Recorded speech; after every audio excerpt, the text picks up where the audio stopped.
So in your teachings, you always mention like being unconditional and unconditional, like happiness. I want to explain that really, really fast here. So conditional love is looking for conditions that make me feel good and not being happy otherwise. Unconditional love is reaching for the vibration that hasn't turned into conditions yet. Reaching for the feeling which isn't a condition. Finding alignment. Can you feel the difference? Material, condition, unconditional, not yet materialized. That's a really easy way to look at this. So how do we achieve to get to that state? You know, like meditation is one of the best ways, obviously, but for example, like listing like positive aspects, or like it's like focusing on like good things are also conditional. All of those things help, but it's kind of hard, especially if you're trying to talk yourself into changing the way you feel about something. But it might be helpful for you to know that it's your natural state of being. It's naturally who you are, and it's completely who your inner being is. So if you stumble into it accidentally, or if you meditate yourself there or appreciate yourself there, a continual rejoining of that alignment will show you what that feeling of love is. It's interesting because the better it gets, the better it gets. So sometimes you find yourself in alignment, but you describe that alignment as peaceful or interested or satisfied. That's our favorite word, satisfied. And then in that satisfied state of being, since you're in the receiving mode, then you begin receiving more inspiration, and then things start materializing, and as they begin to materialize, the momentum of them increases, and out there somewhere in the manifestation, that's when you call it love. It's almost like the momentum has to be more before you'll give it that great big word. You get what we're saying? So this conversation today has been about thoughts turning to things. So life caused you to put them there. They got bigger and bigger and bigger until you received them. And once they're active in your manifested self, this is the first time that we've said that. This is important for you to hear that. So here's this vibrational reality. Well, big deal. It's a vibrational reality. Come out here where I am. Is a vibrational reality. Well, how are these thoughts going to turn to things? You've got to receive them. And as you receive them with your conscious mind, now it's not just your inner being that's been gathering all the cooperative components. Now you are too. And that's why ideas begin to occur to you. You all came for the manifestation. Don't be embarrassed about it. There are a lot of people who sit in chairs like you are in, who want to be spiritual, not material. And we say, there's nothing more spiritual than the materialization of the spirit that is you. That's what you came for. You are a creator. And so turning those thoughts to things. So you lived some things and you thought some thoughts and you launched some rockets that you're not a match to. But your inner being knew the value of what you carved out and gave undivided attention to this essence of something that you really, really want. And the essence of it became more and more and more and attracted the cooperative components. The question is, are you allowing yourself to be one of the cooperative components that's being attracted? So you meditate, you quiet your mind, you get rid of the clutter. You allow your vibration to rise. Now you're right on the wavelength of what's in there. And now you begin to receive some beginning ideas and feelings about it. And as you're manifested, flesh, blood, and bone mind gets hold of the vibrational, non-physical, unconditional thought, and now you've got it. Now this vibration is turned into a thing called an idea.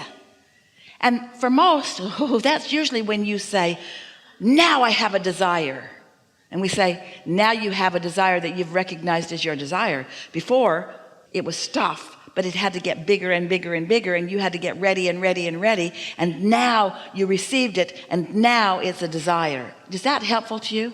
And then once that happens, that's when you want to turn up the gas. That's when you want to start talking about it and imagining it and thinking about it, making framework about it, imagining being in it, imagine driving it or living in it or being with it or having the experience of it. Let your mind fill in the details of it. That's your hands in the clay. And once you get there, This cooperative universe will answer to a minute detail what you have identified that you want. It is only beneficial for your creating to be sort of nebulous in general in the early stages. But once you're ready for it, and once you've meditated or appreciated or however you got into alignment, and once you're in alignment, and once the ideas are flowing and you've received the idea, now talk about the idea. Oh, I got this great idea. I saw myself flying airplanes, or I saw myself in the most magnificent musical band in the world, or now add the details to it that only you can add to it, you see, and let the universe say, all right then, because the momentum was already there, the life force was already there, the projection of it was already there, the direction of it was already there, the certainty of it was already there. Now you get to fill in the conditional pieces. Helpful? Yeah. Did you get it? Was it too much for you? Yeah. Did you hear it? Did you feel resonance with it? Do you understand it? Do you know it? Does it make you feel like you're willing to be more patient? Because there's sort of a lot going on. You don't put the kernel of corn in the ground. I planted it this morning. Let's see how it's doing. That's disappointing. That sucks. I think I'm just going to dig it up and eat it. Or you could remember that you know that there's a process, and you could cool your jets and allow the process to do what it does, and you could enjoy knowing what you did and knowing why you did it and knowing what it means. You could enjoy the impulse to tend to it and water it and watch for it and take care of it. You could enjoy the evolution of this. You could take it all the way to that delicious fulfillment, you see. Everything's like that. Yeah, makes sense. Yeah. And you also say that, like our inner being always knows what our path of least resistance is, right? But like, how do we know? By doing this process, right? Like what is our path Your of inner least being resistance? knows where you stand in terms of your physical readiness to receive. That's a good way to say that. So your inner being understands your readiness to receive. There's a better way of saying that. Your inner being knows the timing. Your inner being knows your readiness to receive. So your inner being knows the proximity between where you are in terms of readiness to receive and what you're ready to receive. So your inner being is always guiding you appropriately to your readiness. Timing and creation are the same word. Timing and law of attraction are the same word. Timing and alignment and readiness are the same word. So your inner being knows, like you said, your inner being knows what resistance you've got on your trail. But your inner being doesn't say, oh, well, there's resistance there. No point in knowing what we know. Instead, your inner being says, we know what we know, and we know that there's resistance, but we know that there's a path for you around your resistance. So we'll just keep offering the signal, the knowing. And if you're willing to get yourself in proximity of the signal, in time, sooner or later, you'll pick it up. And when you do, oh, that's what life is. That's the juice of life. You think that the juice of life is throwing it in the vortex, it gestating, it coming out where you can see it, and you saying, oh, there you are. Most humans think that's what life is. I want it, bam, there it is, yay. That's not what life is. What life is living life to be sure I want it, and wanting it, and source taking it from there. Source adding all the influence and all the juice and all of the energy that creates worlds, and gathering all the cooperative components, because the law of attraction is responding to your desire, tended by the focus of your inner being. And now, because you understand the relationship between your desire and your inner being, now you do whatever you can do to bring yourself into alignment, and then the idea occurs to you. And at first, in meditation, oh, here it is. We have not said this before either. In meditation, when the idea occurs to you, it's enough in meditation. It's delicious in meditation. It's an idea not evolved and not fulfilled, but it is so satisfying because you received the next step of it. Now, if you're over here in your physical body looking for it, it's like, that's disappointing.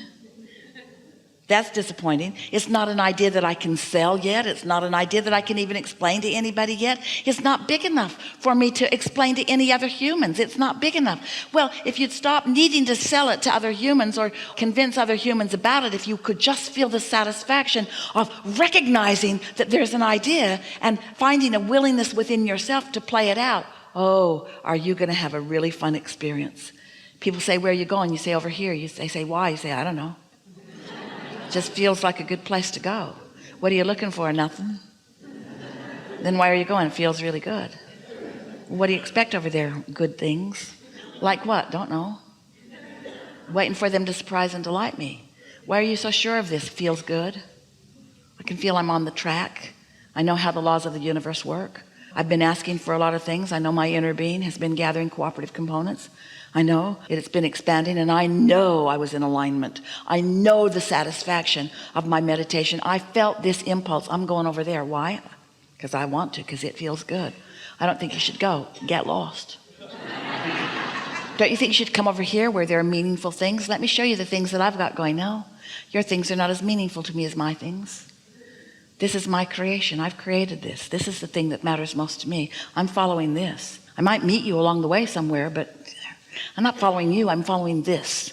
I'm following the whiff, the stream, the smell, the scent of my own creation, because my inner being has projected it and I'm on the trail. Do you need to see it more? No, this feels really good. I will see it more, and that'll be exciting too. And when it manifests fully, I'll have a celebration. And then right after, or maybe in the middle of my celebration, I'm going to start over. Because I didn't do all of this for that. I did all of it for this.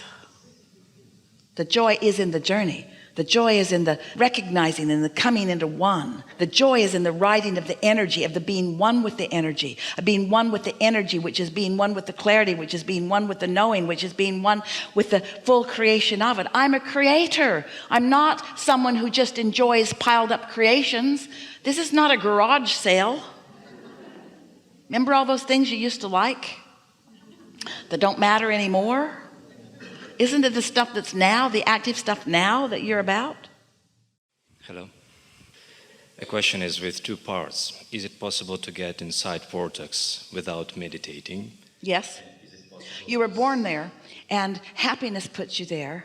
Quite often you're there, but most people, because they've been trained to be so observant of life and so objective and so weighing the pros and the cons and the pluses and the minuses, most don't stay there because most don't give themselves permission to be happy all the time.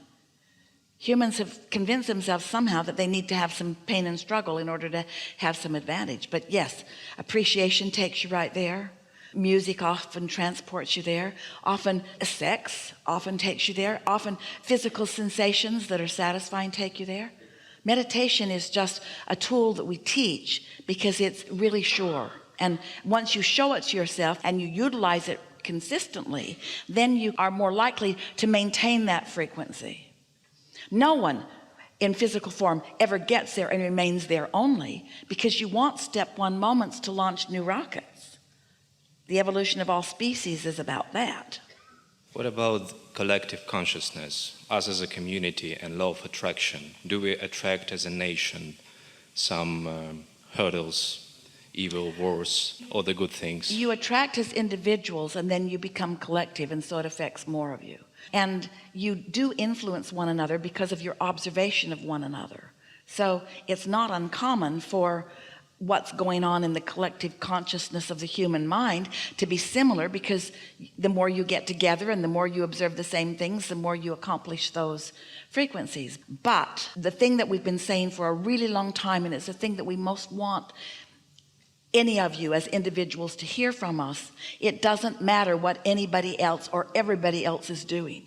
It's only your relationship with your own power that matters. The conversation that we're really having is, how well can you hook up, and how well do you know that you are, and how much can you